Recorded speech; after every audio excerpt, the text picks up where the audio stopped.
and I will speak about that in a moment and introduce our speaker. But first, I wanted to make clear to you that this is only the first of many events involved in this program. You're all reading this book together in your composition classes, and it's proving to be interesting in terms of the issues that it raises. But before I get into today's particular part of that program, I want to remind you of the other events that are part of this program that will be available to you. And as you know, you're all here today to hear the keynote address. You're all doing an assignment based on it, but it'll still be fascinating, I'm sure, and very moving in its own way. And the other things you can pick from will have their own power to entice you, make you think about this particular situation in an intriguing fashion. In addition to today's event, on October 9th at 7 p.m., that's a Wednesday, we're having an open mic poetry slam at the McMahon Student Center, and that is if you're a poet, a storyteller, a singer, a musician, you can come and express yourself on issues about personal choices you've made, challenges you face. We ask that it actually is something from the heart that you come and share, and that will be presented. It's actually something for you to participate in, faculty and students together. The next event to pick from would be the NJ Sharing Network Facility Tour, and that is Saturday, October 12th at 10 a.m. until noon, and you do have to sign up for a seat on the bus that will take you there. So the information is on this lovely flyer that you were given, so it's very comprehensive. I just want to run through the things. Now, in today's discussion, presentation, if you'll settle down and let me speak, you may have a lot of questions. We might have time for a few at the very end before you leave for your 1 o'clock class, but if there isn't enough time, or if there's only a limited time, do not despair, because on October 16th, a Wednesday also, from 4 p.m. until 6 p.m., there'll be a panel discussion about all the ethical, religious, legal issues these concepts may raise, and just to talk about the power of the story. So that will be on October 16th, and we're hoping for a nice turnout for that, because that will be fascinating. There'll be experts in the field talking at that point, and also people on campus who have been personally involved in this, so I think you'll find it very interesting. Then we have our film festival, which is actually 2 different films. Monday, November 4th, we have The Fifth Quarter, which is about Luca Bate, who was killed in a car crash, and his brother carries his number because his brother was actually an organ donor, so it's kind of an interesting film. That's a choice. And then we have the film version of My Sister's Keeper on Wednesday, November 6th at 7 p.m. All right, and that actually is the movie version of the book. And as I said before, you can't just watch the movie, folks. It ends differently than the book. You need to do them both, okay? All right, and then finally, it will end with the Common Reading Program Essay Contest and Symposium on November 20th, at which you will get more information at a later date. But after this semester, basically the program continues, because in the spring we will have a dance-a-thon to raise money for NJ Sharing Network, and we can have actually a sort of a freshman contest to pick the theme for that dance, but that will happen in the spring, a dance-a-thon. So we do have that. So the things I've just mentioned are all on the flyer you were given, so you can get more information after that, but I think that it is now time to get completely started with our program here, and I'm sure you've started working with the book in class already, but let's settle in for today's really fascinating presentation. My Sister's Keeper is a work of fiction, but the multifaceted issues it raises are found in everyday life. These things are happening every day to everyday people, giving rise to the adage that truth is stranger than fiction. But today's event will disprove that adage. Truth is not stranger than fiction.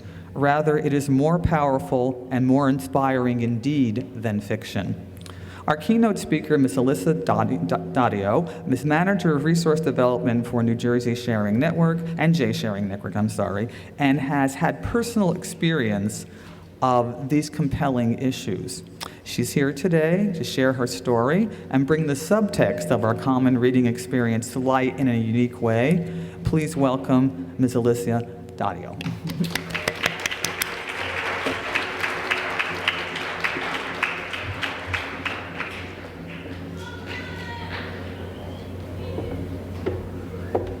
Hello, everyone. Not too long ago, I was sitting in the seats that you were sitting in. I graduated college in 2011 in Pennsylvania, so no texting. I know the tricks of the trade here. So I'm here to talk to you about organ and tissue donation. It's something that is affecting everyone. How many of you know someone that's been affected by organ and tissue donation? A recipient, a donor? I know someone. So look around. This is something that has affected people in your community. It's not something that can affect you. So why is this important? You guys may recognize this stadium, do you? The Big House in Michigan? This holds about 115,000 people. The reality of people waiting for an organ transplant in the United States is actually over the capacity of this stadium. 120,000 people are waiting for a solid organ transplant. So if you look at this stadium, all these people are waiting, and they're waiting for someone to say yes to organ and tissue donation, and that's why I'm here today, to give you some education about it. So who is the New Jersey Sharing Network? New Jersey Sharing Network is New Jersey's organ procurement organization. Now, what does that mean? We are responsible for the recovery and placement of organ and tissue in New Jersey. We specifically cover 14 counties. We have partnerships with over 56 hospitals and 6 transplant centers. So when there is a death at a hospital and there is a chance for organ and tissue donation, we are invited into the hospital to try to carry out, make that happen. So the New Jersey Sharing Network operates a lot like a hospital, 7 days a week, 24 hours a day, 365 days a year. We have many nurses on staff. We do recovery and then the placement of organ and tissue. So there are 5,000 out of that 120,000 people waiting that are New Jersey residents. And I just wanted to show this picture. This woman right here is waiting for a kidney transplant. She comes into our offices often. She's in dialysis often. 5 days a week she's on dialysis. She really needs a kidney. And she volunteers to hopefully spread the word about organ and tissue donation. These people are our friends. These people are our families. These people are in our community. These are people, there are probably people around you that you don't know are waiting that are on dialysis. In New Jersey, about 80% of that list are waiting for kidney transplants. And thanks to dialysis, they can stay alive. But the wait for a kidney is 5 to 7 years. And when I started, it was about 4 years. And that was about 3 years ago. So as you can see, this is really a problem that's continuing to grow. And the point is to get out there and educate the community so hopefully we can see this number go down with saving lives through organ and tissue donation. So what organs can be donated? You have 2 kidneys, you have a liver, heart, 2 lungs, pancreas, and bowel. These are all New Jersey residents that have been saved through the gift of life. We have Jim Radican on your left, the far left. He is a retired principal. He now goes to colleges and high schools spreading the word because he is so thankful for his liver transplant. He says, because I got this transplant, I get to spend Tuesdays with my granddaughter. We have Donut Tuesdays, and I bring her a pink donut. Without that transplant, he would have never gotten to meet his granddaughter. So all these people have stories. We have Denise over here, who's a double lung recipient. She was told she had weeks to live, and then she got the gift from a donor of 2 lungs, and now she calls herself that she's breathing easy. She walked in our 5K, and she's really thankful for this gift of life that she's been given. So we always hear about organ donation. We always hear about kidney donation. We always hear about heart transplants. But what about tissue? Tissue isn't something that we hear often. And I'm sure that some of you are tissue recipients in this room and don't even know. How many of you have had ACL surgery from a torn ACL? Tissue can be used for that. Herniated discs. If you know anyone that's had double mastectomy surgery, skin is used for that. So tissue donation is something that really improves quality of everyday life for people. For an ACL, those people can run again. They can play sports again. For burn victims, they can have their skin repaired. So we see Jackie in the pink dress. She is actually my boss. And her mom at the age of 68 was in a car accident. And she was able to donate both of her kidneys, her liver, and she was able to enhance the lives of over 43 people through tissue donation. Then you have someone that's really special to me right here. This is my dad. When I was in college, like all of you, my dad suffered a brain hemorrhage. This was actually 2 days before the brain hemorrhage happened. So as you could see, a healthy-looking guy. He worked out every day, and he had a brain hemorrhage. It's not something that you know is going to happen. And we never had the conversation about organ donation. So the Sharing Network presented us with organ donation, this opportunity, and we didn't know what he wanted. And that's why I wanted to work at the Sharing Network, hopefully to educate all of you and educate the community so you can go home and have this conversation before something like this happens. So we said yes for him for organ donation, and he saved the lives of 2 people through kidney donation and over 75 through tissue. We've gotten a few letters from the people that have received his organs and tissue. One of his tissue recipients had ACL reconstruction and said, because of your father, I can go play my D1 baseball. And without that, it wouldn't have happened, so thank you. So it really is everyday things that tissue donation can help. And we don't realize, we just think, oh, the doctor fixed it, but really there's a person behind that, and there's a family behind that, and there's love behind that, that helped you, carry on your life in the way that you wanted to. And then we have Susan in the middle. Susan received the gift of sight through a cornea transplant. And everyone says tissue is life-enhancing and restores health. But Susan says, I got to see my family again. That's life-saving. That's an experience I wouldn't have had without my cornea transplant, without the love of that donor. So when we're talking about tissue donation, it is as important as organ donation, and you can affect so many people through tissue donation, up to 75, which is really an amazing thing when, we leave this earth and we want to leave a legacy and we want people to remember us. Well, this is a great way to do it. We're affecting over 75 people through one yes. So this just talks about where the organ and tissue can be helped for. We have heart valves. A lot of heart valves are used for infants that have heart valves that are defective at birth. We have the heart. 1 in 10 of those who need a new heart are under the age of 18. So if we think that this can't affect us, it can. Eyes and cornea can give the gift of sight. Lungs has an 80% success rate. Liver, about 16,000 people in the United States are waiting for a liver. And kidneys, as you know, makes up most of the waiting list, as I said before. So another connect to purpose. Why is this meaningful for the St. Peter's community? Is this going to ever affect the St. Peter's community? Well, the answer is that it already has. And I just want to show you this clip really fast. Just to give you background, Mary DiNardo lost her husband while he was on the job as a police officer. And he was an organ donor. And in this clip, you're going to see Mary DiNardo meeting her husband's heart recipient. So she is going to get to embrace the man that is now holding her husband's heart. And they are both graduates from St. Peter's University. So this is going to really drive it home that these are 2 people from your community.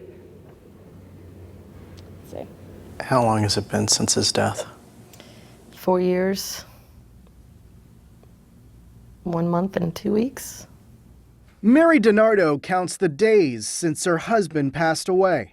Mark DiNardo was a 37-year-old father of 3. The Jersey City detective was gunned down during this shootout, captured by security cameras as his SWAT team unit moved in to make an arrest. It was 2 nights before they finally took him to surgery to harvest his organs. And I listened to that heartbeat. So I'm hoping to be able to hear that heartbeat again. She's about to meet the man who is living because her husband died. It's a miracle. And I just can't wait to meet him. The heart now beats in Don Zolkowski's chest. What is it like having another man's heart in your body? It's you can't stop thinking about him. I've had dreams consistently about the episode with the shootout. What kind of dreams? The noises, and I can almost sense what it must have been like to be in a room with a gun battle going on. That had to be horrific.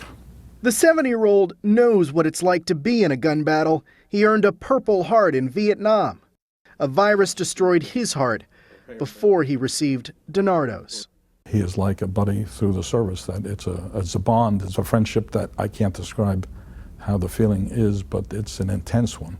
4 years ago, he tried to put his feelings into words in this letter to Mary DiNardo. I can't explain it, but there is a deep sense of comfort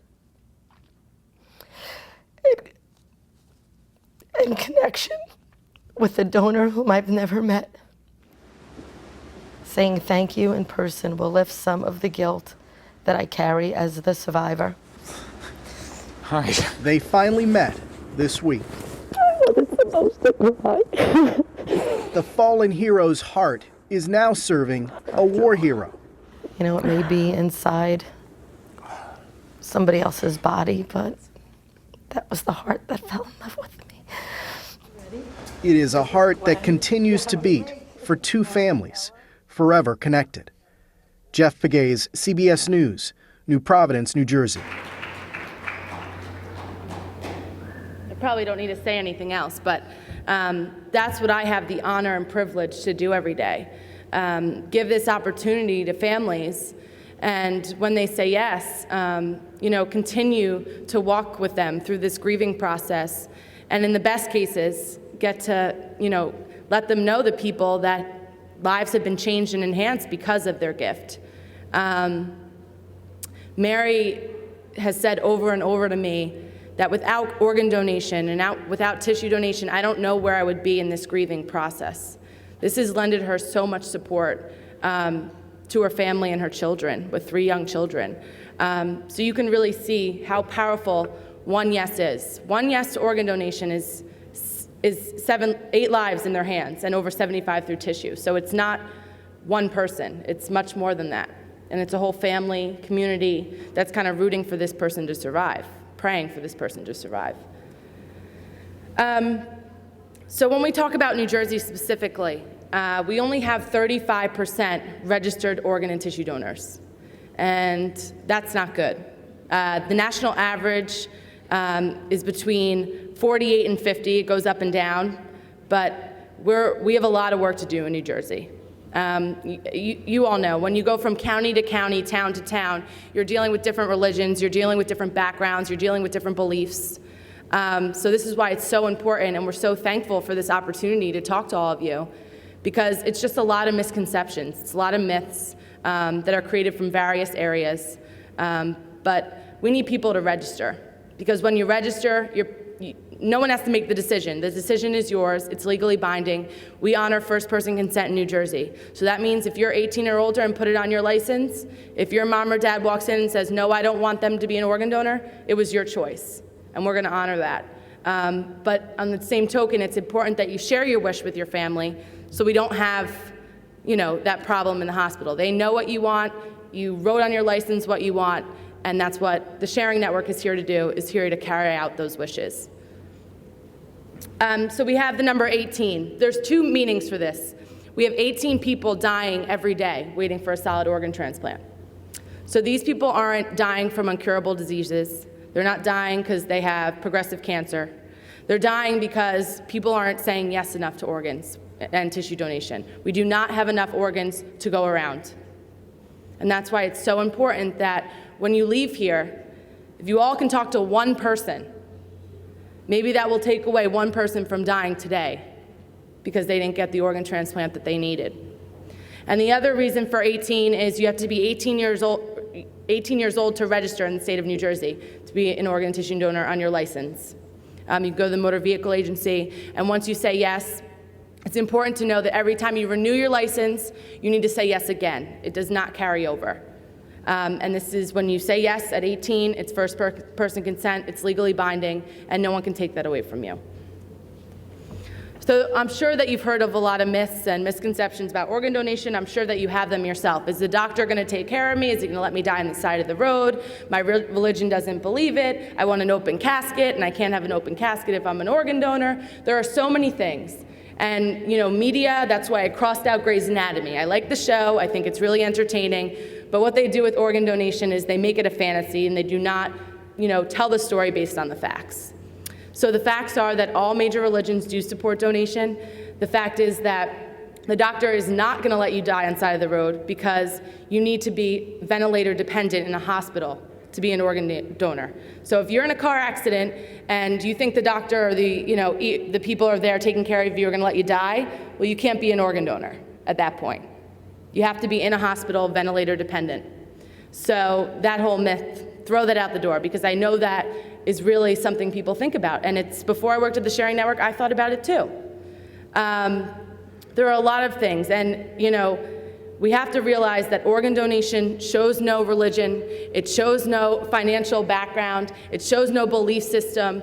As you can see here, we have a donor family, someone that's lost a loved one with that liver recipient who gained that gift. So you can see that this really doesn't matter who you are, it just matters that you need. And it's really the most common form of being helpful and being kind to others, because this is as basic as you get. If I needed, I hope you would give to me, but if you needed, you hope I would give to you. So it's really, it sees no color, it sees no background, it sees no religion. Organ donation sees everyone as the same. And as I said, all major religions support organ donation. We're having that panel, and we're having people from our religious outreach at the Sharing Network come to speak about the different religions and their views on organ and tissue donation, because I know that it's valid and I know that that's a thought for everyone. So I'm going to have those people come to talk a little bit more in depth of the different religions and any questions you may have. But we have Baptist here, we have Catholicism, we have Max's mitzvah movers who did his mitzvah project with the Sharing Network. So the major religions do support donation, and if you come to the panel, we can talk about that a little bit further. So why don't we have enough organs? We have the issue, not enough people are saying yes, but then we have the issue that less than 1% of all deaths are suitable for organ donation. So you have a lot of people dying in hospitals a year, and you have less than 1% of them able to go on and be an organ donor. And there are so many medical things that come into play in that, which also I'll have someone at the panel who's more clinically driven who can answer any of those questions that you may have. But there are so many different circumstances that go into someone being an organ donor that less than 1% are ended up able to give, which means that less than 1% that are able, we need them to say yes. If we have one no in that little, that's 8 people whose lives potentially were not saved. So, as I said before, we are responsible for the recovery. So we recover at the hospital, the organs, and then the placement. So this is what the placement is about. And this takes a lot of figuring out with the Sharing Network, because you have a time frame for all these organs. If there's a perfect match in another state, we have to, make it happen. We have to get the plane. We have to make sure we're in the good time frame. Kidneys, we have a pump, so they can last for a little bit longer. But the faster we can get any of these organs into someone else, the better off we're going to be. So as you can see, there's a lot of coordination that goes into, not only recovering, but placing these organs for transplant. And as you saw with the Mary DiNardo clip, I think that really said it all. The New Jersey Sharing Network is focused on the family. Whatever the family's wishes are, we want to make that happen. We have so many families who now devote their life to organ and tissue donation because they've either received or someone in their family has given, and they just find so much comfort in giving back to this cause, because at some point this cause saved their life. With my dad, I lost him, and there's nothing I can do about that, but in a way, the Sharing Network saved my life. I now am passionate about where I work. I wake up every day thanking God, thanking my dad that I have this work. And I'm lucky because my dad gave me this. And New Jersey Sharing Network cares about the family. Once someone's an organ and tissue donor, we do not throw the family to the side and say, okay, we got what we want, bye. We take care of the family. As you see down here, we have a quilt. All these people on the quilt are donors. We invite all families to make a quilt square, and then we have a memorial program where they pin these quilts and then volunteers sew them in. So you'll hear from a very special lady soon. Her grandson is on that quilt, and you'll hear her story. But we do a lot of things for the families to help them through this grieving process and let them know that they're not alone through this. So what can you do when you leave here? You can register. Now that you have the information, if this is something that you think that you want to do, and it's something that you believe in, there are 3 ways to register. We have paper registries in the front, or you can get them off our website, which is listed next. You can also register online at our website. If you don't want to go to the motor vehicle agency and you don't want to renew your license and go through that whole thing, if you're not up for renewal, you can do it through our website. But please note that it will not show up on your license. If you would like to go to the motor vehicle agency or you're up for renewal, you can do that at the motor vehicle agency. They will have organ donor on the bottom of your license. It does not cost anything. I get the question a lot, like, is it going to cost me $20 to put that on? It does not cost you anything. It is a gift, and nothing through this whole process should cost you a dime. And that's another thing. Donor families, when they lose someone in the hospital, and they say yes to donation, well, there's a lot of extra testing that has to go on. So does my family have to pay for that testing, or is my insurance going to cover that testing? Once you say yes to organ donation, New Jersey Sharing Network covers all those costs. So extra testing, OR, doctors staying overtime, that New Jersey Sharing Network covers all those costs. So that does not in cost to the donor family. Once you register, or if you decide you don't want to register, whatever your choice is leaving these doors, I just want you to go home and talk to your family or close friends or whoever you wish to talk to about it. Because the worst thing is when you make a decision and your parents or your family or your friends come into the hospital and didn't know that you made that decision. And then we have to try to explain why you made that decision, and we don't know. So if you just go home tonight and just start this open dialogue with whoever you feel comfortable with, at the end of the day, whatever happens, people will know what you wanted, and they won't have to sit and try to guess. I'm sure you're all Facebook users. Recently, we had this cool thing on Facebook. If you go to your timeline and health and wellness, there's going to be an organ donor tab, and you can write that you are a registered organ donor and tell your Facebook friends. This is not a way to register. So we're not going to go look here to see if you're registered on Facebook. It is only through the motor vehicle agency. But this is a cool tool to let people around you know that you've made this designation for yourself. And you can also tell why you've made the designation. So if you heard it here today and you wanted to do it, or someone in your family is a recipient and you wanted to do it. But this is a great way to tell your friends and family, your wishes. We have volunteer opportunities. If you're ever interested in volunteering, we have wonderful things. We have great things in Bayonne, great things in Jersey City, great things in Hoboken. We have amazing things going on in Hudson County. So see Barbara Kuzminski, raise your hand. She's in front. She's a wonderful volunteer for the Sharing Network, and she'll let you know what's going on around town and how you can get involved. We have a 5K, which Barbara's going to talk about a little bit. Team Jonathan, which is Barbara's grandson, you'll be having a dance-a-thon in the spring, and the money from the dance-a-thon is going to go to Barbara's 5K team, which that money goes to educate the public.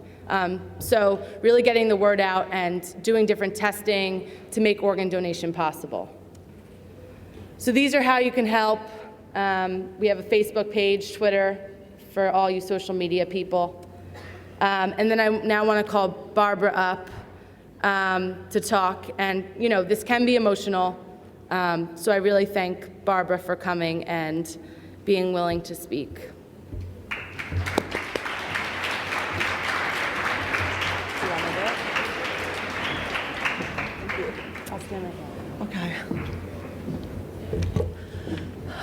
Okay, this is very difficult, but I thank everyone for being here, and it's very, very important that everyone pays attention to what Alyssa said, to the slides about the DiNardo family, who I knew personally. I was in the very same shoes that Mary DiNardo was in.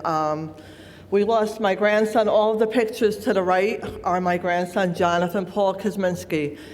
He passed away May 13, 2011, and shortly after that, we received a letter from his liver recipient's family. The little boy on the left is Wyatt J. Fleming, and he's alive today, which I'm very proud to say because my son and daughter-in-law said yes to organ donation.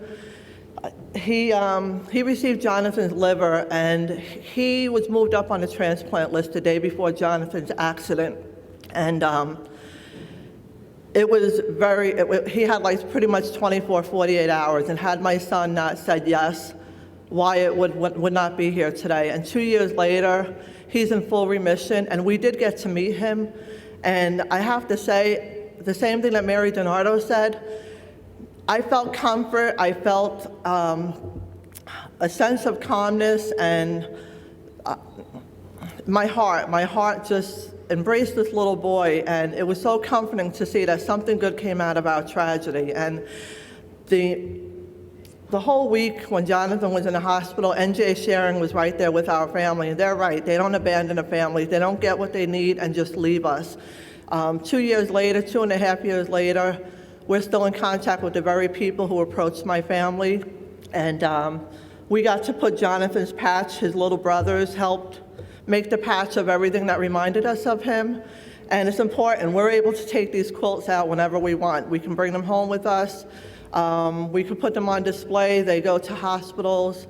I get to speak with nurses, with doctors, to tell them the other side of the story, the recipient side of the story, and the donor side of the story. And without NJ Sharing Network, I truly believe they saved my life. And meeting Wyatt definitely saved my life. I don't think I would have been able to survive had I not seen something good come out of the process. Jonathan also saved a 16-year-old girl, received both of his kidneys. We're in the process of writing a letter to that family to see if they want to meet us or to hear about Jonathan. If they say no, we're fine with that. But the message that I want to bring today is, you're all going to suffer tragedies. A tragedy means something different to everybody, something different. Different outcomes, different reasons that they happen, and don't let that take the better part of you. Turn it around, do something positive, try to give back. Whether it's schoolwork, you may think that failing an exam is a tragedy. Turn around, do something better, improve yourself. Give back, do what you're supposed to be doing. NJ Sharing is, if you have to volunteer for a club, a group, NJ Sharing is the perfect opportunity to do that, to give back to the community.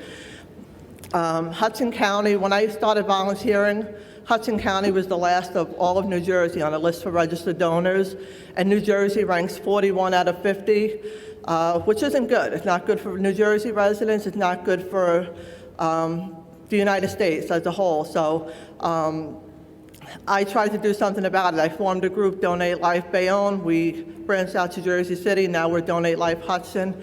And we're seeing the results. The community is responding. We moved up by 3 positions. We moved Hudson County up out of last place, which is amazing. It gives that many more people a chance to live. So just take what Alyssa said, what I said, what the DiNardos said, and become educated. Go to the website. It doesn't mean you have to make the decision today or tomorrow, but it's something to think about. And I just thank everybody for listening.